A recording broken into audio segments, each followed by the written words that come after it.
Pendidikan menjadi hak dasar setiap warga negara dan menentukan masa depan bangsa. Namun, di tengah besarnya alokasi anggaran pendidikan yang telah diamanatkan konstitusi, berbagai persoalan mendasar masih mewarnai dunia pendidikan nasional. Revisi Undang-Undang Sistem Pendidikan Nasional kini menjadi momen penting untuk membenahi tata kelola anggaran, memperkuat sistem pendidikan, serta memastikan setiap anak Indonesia memperoleh hak pendidikan yang berkeadilan.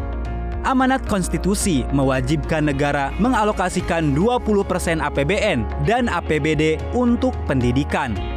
Namun, besarnya anggaran belum sepenuhnya berbanding lurus dengan peningkatan kualitas layanan pendidikan. Masih terdapat kesenjangan akses, kesejahteraan guru, hingga ketersediaan sarana belajar di berbagai daerah. Anggota Komisi 10 DPR RI, Habib Syarif Muhammad menilai, definisi dan pengelolaan anggaran pendidikan dalam revisi Undang-Undang Sisdiknas perlu diperjelas. Menurutnya, persoalan pendidikan Indonesia bukan semata karena keterbatasan dana, melainkan karena distribusi anggaran yang masih terpecah di berbagai kementerian dan lembaga. Apakah pendidikan sekarang ini sudah adil untuk masyarakat? Tadi saya jawab, belum, jauh daripada adil. Masih sangat banyak masyarakat kita yang belum bisa mendapatkan haknya dengan baik. Padahal ini sudah dijamin, jelas-jelas dijamin dalam Undang-Undang Dasar 45. Bahwa di pasal 31 kita mengetahui salah satu poin amandemen Undang-Undang tahun 98 sampai 2003 adalah dicantumkannya mandatory spending 20% untuk pendidikan. Namun kita sayangkan bahwa pendistribusian dari angka yang 20% sementara ini masih sering tidak jelas. Masih sangat banyak kementerian dan lembaga, hampir 23 kementerian dan lembaga di luar Kementerian Pendidikan yang masih menggunakan dana tersebut dengan label fungsi pendidikan. Nah, artinya itu kita tidak akan pernah selesai. Untuk pendidikan di Indonesia bukan berarti tidak ada dana, tapi adanya kesalahan struktur arsitek pendistribusian uang yang sementara ini sangat terfragmentaris, sangat terbagi-bagi. Menurut Habib, pendistribusian anggaran yang belum terintegrasi menyebabkan berbagai masalah pendidikan belum tertangani secara optimal.